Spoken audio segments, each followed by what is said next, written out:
Hey guys, I just wanted to reach out to you and let you know that Surewinder is still selling amazing products. Some of you guys have been dragging your feet for whatever reason. If your shoulder hurts, do not waste time. Pull the trigger. I just bought 4 or 5 of them, and we had 2 guys out. You know how much it cost me to pay for 2 guys being out with bad shoulders? We just pulled the trigger and we said, listen, everybody's going to have one on a truck. It's mandatory. You got to use it. Don't hesitate. Don't wait till your guys go down. It's going to cost you more. Buy a Surewinder. What's up, everybody? It is Ryan with Torsion Talk Podcast, and today we're going to cover some Google Business Profile stuff. I just released a video that is a typical path, and quite frankly, could be something big, could not be something at all. But what I can tell you is that if we could just fix these problems where we have a better system for validating real businesses versus lead gen companies or fake companies in Google Business Profile, I think it'll be better for all of us. And I'm a little shocked at the fact that that seems to be one of the biggest issues in our industry, and no one's doing anything about it. You know, as a matter of fact, I want to give kudos to Precision, because Precision did something about it. But it took Precision investing a lot of money and going after stuff in order for IDA to really make a big push. And then it like died off. And I don't know if they just got exhausted or they didn't have the resources. And maybe we can have them on to kind of explain exactly what happened there or didn't happen. I don't know. But today I'd like to just go over a couple things. It's going to be a little unique to our normal Google Business Pro or our normal podcast, because it's going to be more educational. I'm going to reference a 25-minute video that I recorded and put online about how I investigate Google Business Profiles and find scammers and, you know, track them down, and they end up leading to like other things that expose other businesses, fake reviews, things of that sort. So Google published this verification must knows exclusive interview with a Google verification person. And I'm very appreciative of them putting out content, for sure. What's interesting about this is they closed the comments, so you can't comment on it. But what's also interesting is you'll hear, and when I share this here in a second, that the lady actually says that she scours online looking for feedback so they can improve. But wouldn't there be amazing feedback on this particular video? So without further ado, I'm going to share some of this so you guys can watch and listen. And I may like interject every once in a while, but here we go. Thanks so much for joining me. I'm Lisa Landsman on the Global Partnerships team, and you are in for a real treat. We have Shrina, who is a product manager on the Google Business Profile team, responsible for verification, which we know is a challenging area for many businesses. Shrina, really appreciate you joining us. Thanks so much. Thanks, Lisa, for having me. Of course. Okay, tell us a little bit more about your team and your role specifically. Absolutely. So Lisa, as you said, I'm a product manager in Google Business Profile. My team's charter is verification, trust, and support. So what this means is that it is our responsibility to make it as easy as possible for good merchants to verify while also keeping out bad actors. This is what we love about you. One, we love that there's humans behind this, right? I think Google's looked at as a big black box. But what I love about you and your team is that you really listen to feedback from our partners, from merchants. I know you're out looking at some of the message boards. Really, Right there. That's what I'm talking about. If we're looking for feedback and scouring the web, trying to find all this feedback, I can tell you X has a ton of it. I mean, we're very vocal on X, the local SEO community, about some of the challenges. I've never seen these people ever reach out to my agency before looking for feedback. So I would say there might be, I don't know, that might be a fib because the comments on the freaking video are turned off. paying attention to some of the challenges folks are having out there and trying to create solutions that'll address it. So we'll talk about some of those today. So as mentioned, this is a super hot topic with businesses and partners. So can you talk about the principles or what Why would verifying your business be a super hot topic? you're looking for specifically? Absolutely. So when a merchant tries to onboard to Google Business Profile, and when we're verifying them, we look for three things. Number one, your business exists in the exact physical location that you describe, and it matches the title, the category, and the name that you provide to us. So if you say that you're a restaurant in X location, we need to verify and ensure that is the case. Number two is that you are a genuine user. And number three is that you are authorized to represent this business on Google. So you are affiliated with the business. Thank you. For those of you guys not watching, the lady on the left is, I guess, a Google employee. The lady on the right is probably like, I don't know if she's a Google employee or a contractor. I don't know if she's US based or foreign. I don't know if she's familiar with local laws and regulations.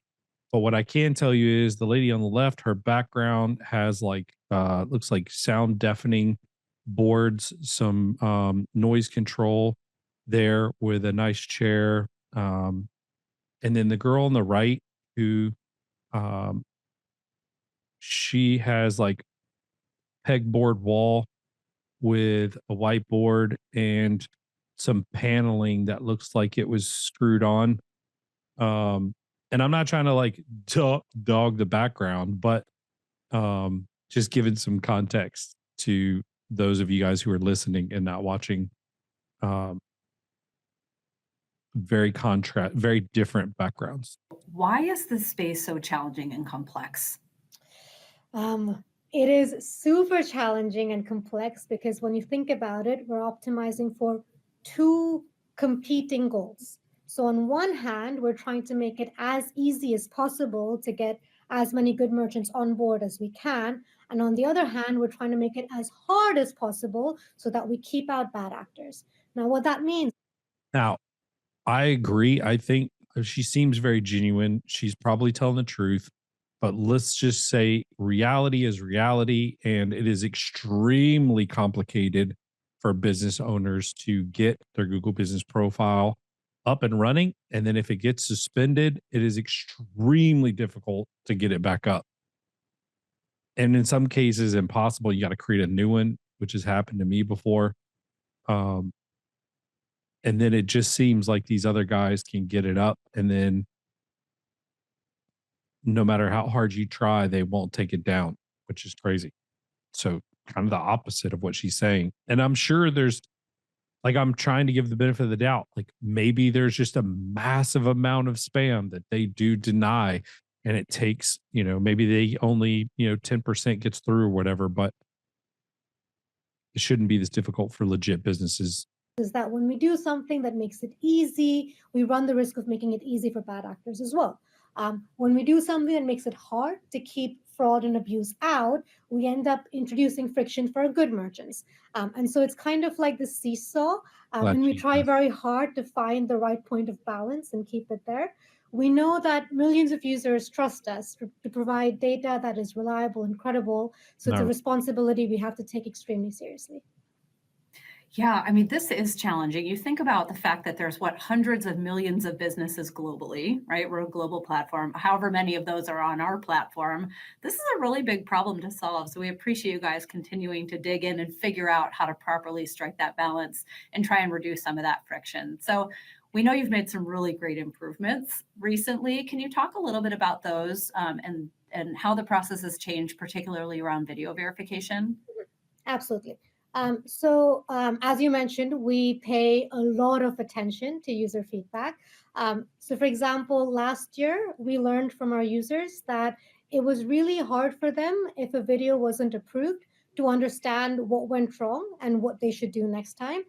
So, in response, we launched a feature last year to explain to users super clearly what exact requirements were missing so that they're set up for success in their next video. Yeah, I can tell you firsthand because I would go on site to record these videos, and sometimes I would have massive issues with them uploading, spinning, pending. I mean, just so many problems.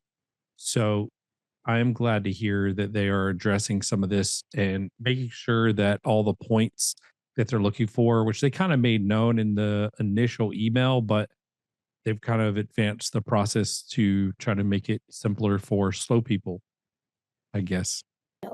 Where they know what their gaps are and then they can do a better job next time.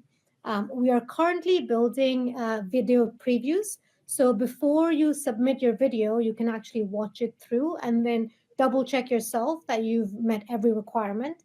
This is so that the whole process is faster for you so that you're not waiting for us to take our time, review it, and then communicate to you the gaps. We also published animated instruction videos in the Help Center last year. So hopefully users have very clear examples of what we're looking for, what works and what doesn't work. And then this year, we're investing in trying to think about how we can make it easier for big brands and multi-location businesses to verify. So So making it easier for big brands and multi locations, I agree that we need to make it easier for multi location, but I think the companies that have the most difficult time are the small service based businesses. And that needs to be a focus, in my opinion, before you have like Walmarts or whatever. Hey guys, I found something that changed my business and I want to share it with you. We've created packages that have included some of the best products in our industry to offer our service customers. The heart of that package is Stealth Hardware Kit. Stealth Hardware is the quietest hinges on the market. I challenge you to buy at least one of these, test it for yourself. Put it on your truck and design a quiet performance package for your customers willing to pay for a better, smoother running door. Buy your Stealth Hardware Kit at Service Spring, do a search for Quiet Hinge, and then buy that. You can buy a double or single door, 7 or 8 foot tall, and promise you, it'll change your service forever. Somer USA and Somer Group want to thank you for an incredible year and the trust you put in them and their products. As you know, Somer places high value on relationships, education, customer service, innovation, and professionalism. And they are grateful to you for your part in the fostering and dissemination of these values. If there is any way Somer can support you in your journey, whether through their products, the values they hold to, or the knowledge Somer has gained through interaction with door dealers across the world, please reach out to the team at your convenience. They are here to serve you. Again, thank you from the entire Somer team. Check them out at somerusa.com. Tell them Ryan sent you. seen a lot of user feedback around how, especially if you're a chain or a business with multiple storefronts and locations, it's very hard for you to do video verification each time. So we're looking at what we can do to make the whole process smoother for you. That's amazing. Yeah, there's so many nuances that these businesses are dealing with. So to try and think about all of the different use cases and how to address them all, Are we being gaslighted or is this just a good interview? it's really, really hard. And I think to the point you made, that transparency with why are things not, why is the video not going through? What are the things that they need to go and address? That transparency has been huge. We've heard from partners and businesses that they've seen pretty significant improvements in turnaround time and success rates and things like that. So thank you to the humans behind all of this. We've seen a lot of chatter about suspensions and reverifications incorrectly affecting good merchants. Can you talk about what we're doing there to improve that? Yeah.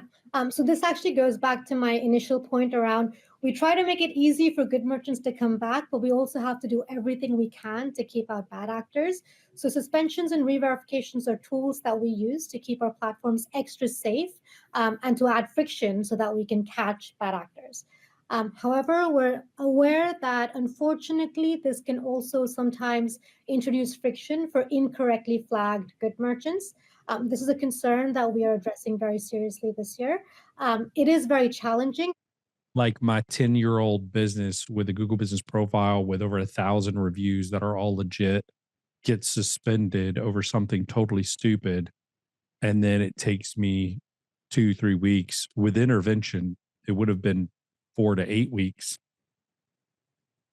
That's a challenge. That's really frustrating. So I'm glad to hear they're addressing that. Because we can't make something easy for all and then create risk, right? So we're actively exploring ways to keep our anti-abuse systems the same level of robust while also reducing the unintentional harm to good merchants. Yeah, man, these are complex problems. I don't envy you, but we appreciate you more than you could ever know. I know you can't talk specifics, but can you tell us a little bit more about your ambitions and goals for 2025 and beyond? Absolutely. So again, it's a lot of the same kind of work, but then getting better at it. So again, in 2025, we want to continue making it easier, even easier for good merchants to verify, while also continuing to maintain Google's high bar for trust and making sure we do a great job preventing fraud and abuse on our platforms. We're aware that there are many user concerns around suspensions, reverifications, and appeals. And so we're looking to reduce these while, again, maintaining our accuracy with keeping bad actors out. You hear me always talk about both sides of the coin, but that's really why this problem is as challenging as it is, because moving one thing moves 10 other things. And we have to make sure that we're always treading that fine balance. We've also heard concerns on delayed timelines for support cases, as well as users not always being satisfied with support resolutions. So that's something as well that we're looking to prioritize in 2025, trying to streamline and improve our overall end-to-end support experience. That's really great to hear because I know this is something that's been a buzz lately as well in terms of turnaround times and support, all of these things. Yeah, this is on the heels of them being like 4 to 6 weeks out right now on support tickets. But it's great to hear that this is on the roadmap and top of mind for you all. And again, that you're just continuing to listen and know that there's challenges going on. You're aware of them and acknowledging that. So thank you for that. So do you have advice? I wonder if this is her one-on-one and they just decided to record it and make it an interview for YouTube. This kind of feels like this lady's her boss or whatever, kind of guiding her down this path For businesses on how to successfully pass video verification. I know we have different business types watching this, storefront businesses, service area businesses, a whole bunch of nuanced businesses. So would love to just hear any advice that you have. Yeah.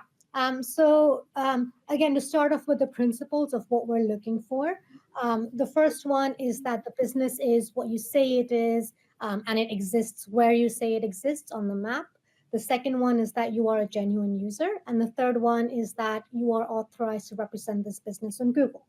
What does that mean for a video, right? If you're a storefront, clearly show us your business name outside on the signboard, your business interiors. If you say a restaurant, we want to see that you are actually a restaurant. And make sure that everything you show us fully matches the information that you give us in the setup process.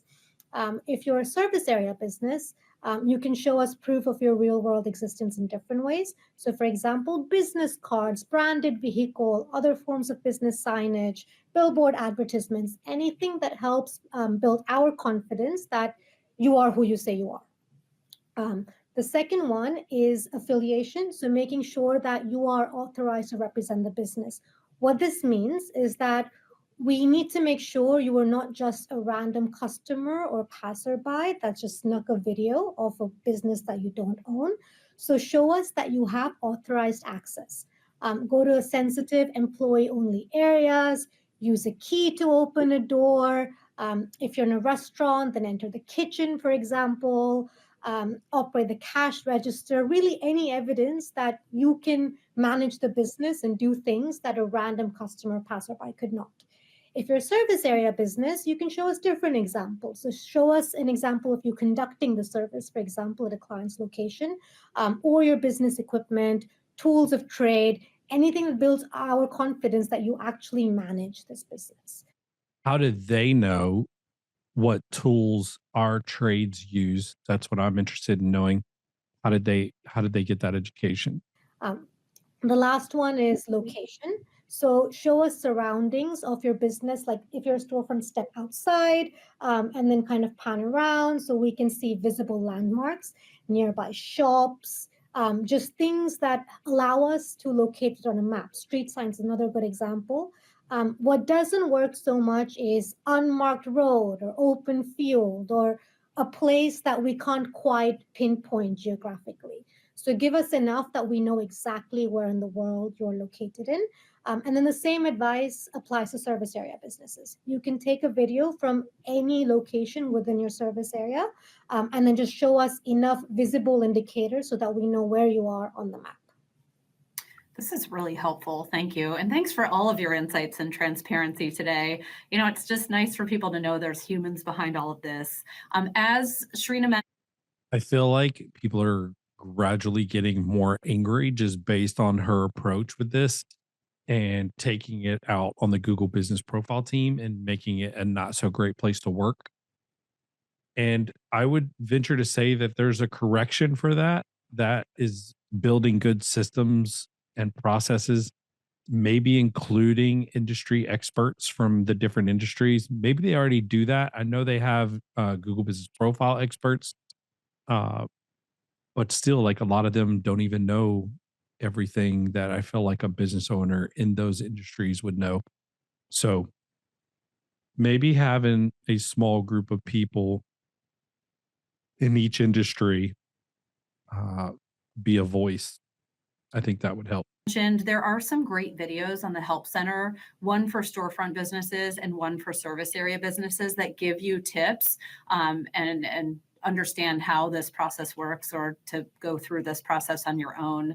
So hopefully this was helpful for you all. Thank you so much for listening. Shrina, so grateful for the time. And thanks for continuing to fight the good fight on behalf of the good actors that are out there today. So thanks, everybody.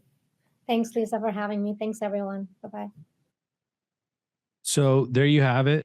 We are hopefully, the Google Business Profile team has kind of always been behind the scenes for the most part. Really excited to see them put out content like this in hopes that things might get a little better. Just knowing what I know about Google, kind of how they're so big that they struggle getting out of their own way. There's like have all these departments that struggle communicating with each other. My optimism is definitely being affected. And so as excited as I want to be about this and hopefully find solutions, I'm going to cautiously be optimistic. This young lady who works on the team sounds intelligent, really smart. It sounds like her English is really good. She definitely has an accent. I think tone and approach can be different in different places of the world. So I'm hoping the team is very diversified with different types of people that can handle different types of people in different places around the world. But I will say that in my experience, sometimes not on the Google Business Profile side, but on the LSA verification side, those people did not seem to be qualified. They didn't understand simple business terminology when trying to have a conversation, which made it almost impossible to get your LSA, local service ads up for a garage door company. That's extremely difficult. And I put my assistant at the time on it, and I told her, I said, this is your number one priority. I want you to work on it 40 hours a week and do everything you can to get it up. And it still took her months. And that shouldn't be the case. It's like not that difficult to verify a business that's been on Google for 10 years, or at that time, maybe it was 7 years or 8 years. And here we are trying to get verified. You have the data. You have the data. And there are easy ways to look and verify businesses as well. And then we'll submit information, follow up every day. And then 3 weeks later, they'll ask for the same thing and only to send it again. So it's frustrating dealing with Google, and it's frustrating dealing with these bad actors in the garage door industry. I did a presentation on a video as mentioned on YouTube. I shared it on my Facebook. I'll share it in the groups so you guys can watch that. But that's kind of my view and how I go down the rabbit hole of trying to chase spam. And it can go much deeper. The weave is wide and far, friends. I can promise you that. And there's so many different groups of people messing and manipulating Google Business Profile. And it's really a crying shame that no one to this point has really effectively done much to help. But yours truly might have some plans in the near future to bring a better system to the garage door business or garage door industry. Hope you guys are blessed. Hope you enjoyed this podcast and that interview was helpful. Have a wonderful day.